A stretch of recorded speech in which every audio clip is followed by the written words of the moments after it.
એક ગઈ બીજી થઈ જો થઈ છે. શું વાત હવે બાકી રહી જો થઈ છે. અરે એક ગઈ બીજી થઈ જો થઈ છે. ગુજરાતી ફિલ્મોના યાદગાર દિગ્દર્શકો ક્યાં? આવું કોઈ પૂછે તો સૌપ્રથમ નામ યાદ આવે મનહર રસ કપૂરનું. જોગીદાસ ખુમાણ ફિલ્મ 3 વખત નિર્માણ પામી, 1948, 1962 અને 1975. અભિનેતા બદલાયા પણ દિગ્દર્શક તો એના એ જ મનહર રસ કપૂર. મળેલા જીવ, મહેંદી રંગ લાગ્યો, સંતુ રંગીલી, નારી તું નારાયણી જેવી પ્રખ્યાત ગુજરાતી ફિલ્મો તેમના દિગ્દર્શનમાં બની છે. નમસ્કાર મિત્રો, હું છું ગજ્જર નિલેશ અને આજે આપણે વાત કરીશું ગુજરાતી ફિલ્મોના કેટલાક સફળ નિર્માતાઓ વિશે, દિગ્દર્શકો વિશે.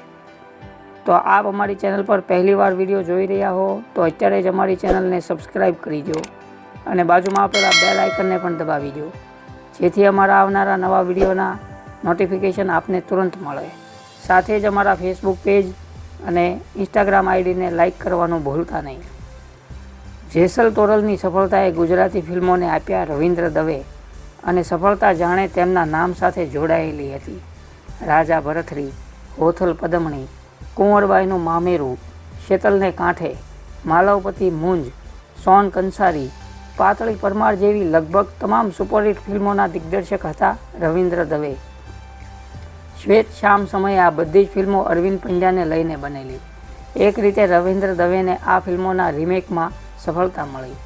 1985 સુધી તેઓ દિગ્દર્શન ક્ષેત્રે પ્રવૃત્ત રહ્યા.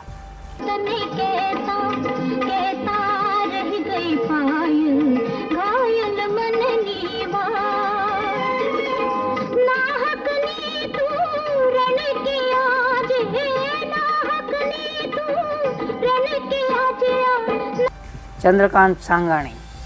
આ નામ બહુ ચર્ચાયું નથી, પણ સંજીવ કુમાર અભિનીત મારે જાવું પહેલે પાર તથા જીગર અને અમી, તાના રીરી અને જસમા ઓડણ, નરેશ કનોડિયાને સુપરસ્ટાર બનાવનાર તમેરે ચંપોને અમે કેળ, વણઝારી વાવ, આ તમામ ફિલ્મોના દિગ્દર્શક હતા ચંદ્રકાંત સાંગાણી, જેમના વિશે પૂરો વિડીયો હું ટૂંક સમયમાં લઈને આવીશ.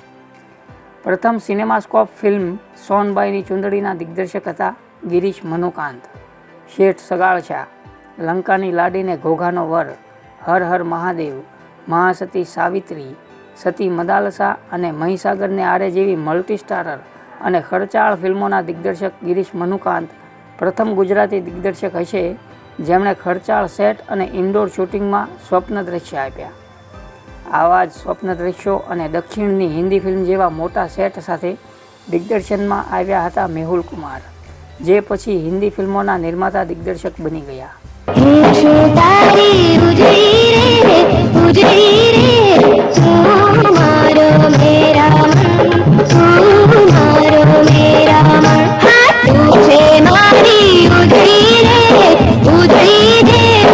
મેહુલ કુમારે ચંદુ જમાદાર, કંચન અને ગંગા, રણચંડી, ઢોલી, ઢોલા મારું, હિરણને કાંઠે, મેરુ માળણ, ઉજળી મેરામણથી 1990માં મનડાનો મોર સુધી દિગ્દર્શન કર્યું.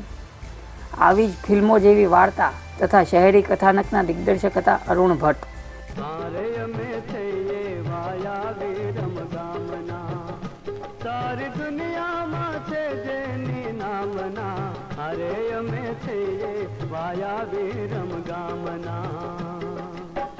અરુણ ભટ્ટનું નામ પડે એટલે મોટા ઘરની વહુ, પારકી થાપણ, લોહીની સગાઈ, વાયા વિરમગામ, પંખીનો માળો, પૂજાના ફૂલ જેવી સામાજિક ફિલ્મો યાદ આવે અને સંવેદનશીલ સામાજિક ફિલ્મો યાદ કરો તો યાદ કરવા પડે દિગ્દર્શક કે ઉર્ફે કૃષ્ણકાંતને. બાગબાન ફિલ્મ જેના પરથી પ્રેરિત છે તે ગુજરાતી ફિલ્મ છે વિસામો, જેના અભિનેતા દિગ્દર્શક છે કૃષ્ણકાંત. ડાકુ રાણી ગંગાથી એમણે અભિનયની સાથે દિગ્દર્શન પર પણ હાથ અજમાવ્યો.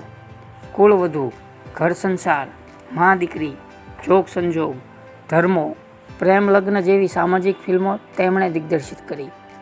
મનના મંદિરિયામાં કોણ મહેમાન આવ્યું, કોની ઓળખાણ લાવ્યું, પ્રીતના પુરાણ લાવ્યું. દિનેશ રાવલ. દિનેશ બાપાના નામથી જાણીતા આ દિગ્દર્શક 2017માં આપણી વચ્ચેથી વિદાય લઈ ગયા. 1963માં જીવણો જુગારીથી 1990માં માધવપુરને મેળે સુધીની ફિલ્મ દિગ્દર્શન સફરમાં તેમણે મહેના ગુર્જરી, લાખા લોયણ, ગંગા સતી, સોરઠિયાણી સોન, રમત રમાડે રામ જેવી 20થી વધુ ફિલ્મોનું દિગ્દર્શન કર્યું. આમ તો બાબુભાઈ મિસ્ત્રી, ભૂપેન દેસાઈ, ગોવિંદ સરૈયા, હિંમત દવે, રાધાકાંત, રામકુમાર બોહરા, S.J. તાલુકદાર કે સુભાષ શાહ જેવા અનેક દિગ્દર્શકોએ ગુજરાતી ફિલ્મ દિગ્દર્શન સંભાળ્યું છે. પણ આ બધામાં કાંતિલાલ રાઠોડ, કંકુ ફિલ્મ, કાંતિ મળિયા, કાશીનો દીકરો ફિલ્મ, કેતન મહેતા, ભવની ભવાઈ જેવા દિગ્દર્શક પણ છે જે એક જ ફિલ્મના દિગ્દર્શનથી યાદગાર બની ગયા. ઝેણી ઝેણી મોરલીઓ વાગસ લીલા લે મોડા ઝૂમે ઝૂમે મારો પારણો આવ્યો રા લીલા લે મોડા ઝૂમે ઝૂમે. ગોવિંદભાઈ પટેલ યુવા સર્જક, સફળતા જેમના નામે લખાણી છે. ગુજરાતી ફિલ્મોમાં બોક્સ ઓફિસ ઉપર રેકોર્ડ બ્રેક કમાણી કરનાર ફિલ્મ દેશ રે જોયા દાદા પરદેશ જોયાના સર્જક નિર્માતા ગોવિંદભાઈ પટેલનું વડોદરા ખાતે અવસાન થયેલું. GN ફિલ્મ્સ કેશોદના બેનર નીચે 1983માં તેમણે ઢોલા મારુનું નિર્માણ કર્યું. 1984માં તેમણે બીજી સુપરહિટ ફિલ્મ આપી હિરણને કાંઠે. હિન્દી ફિલ્મોના જાણીતા દિગ્દર્શક અબ્બાસ મસ્તાનને પણ દિગ્દર્શક તરીકે ગોવિંદભાઈએ તક આપી. 1985માં સાજણ તારા સંભાળના અને 1987માં મોતીવેરાણા ચોકમાં, 1984થી 1993 સુધી નરેશ કનોડિયાને હીરો દર્શાવતી તમામ મોટી ફિલ્મોના નિર્માતા હતા ગોવિંદભાઈ પટેલ, જેમાં જોડે રહેજો રાજ, લાજુ લાખણ, ટહુકે સાજણ સાંભળે જેવી હિટ ફિલ્મોનો સમાવેશ થાય છે. 1993થી 1996 દરમિયાન ગુજરાતી ફિલ્મોની આવક તથા પ્રેક્ષકો ઘટવા લાગ્યા. ગુજરાતી ફિલ્મના ભવિષ્ય માટે પ્રશ્ન થવા લાગ્યા ત્યારે હિતેન કુમાર તથા રોમા માણેકને ચમકાવતી ફિલ્મ દેશ રે જોયા દાદા પરદેશ જોયા રજૂ થઈ અને ઐતિહાસિક સફળતાને વળી. આ ફિલ્મની સફળતાએ ગુજરાતી ફિલ્મોના નવા યુગનો આરંભ કર્યો. તો મિત્રો, આ દિગ્દર્શકો વિશે આપને જાણીને કેવું લાગ્યું તે આપ અમને કોમેન્ટ કરીને જણાવશો.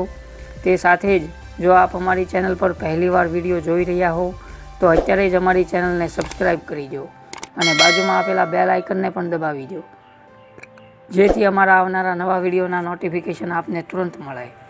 સાથે જ અમારા ફેસબુક પેજ અને ઇન્સ્ટાગ્રામ આઈડીને લાઇક કરવાનું ભૂલતા નહીં. Thank you.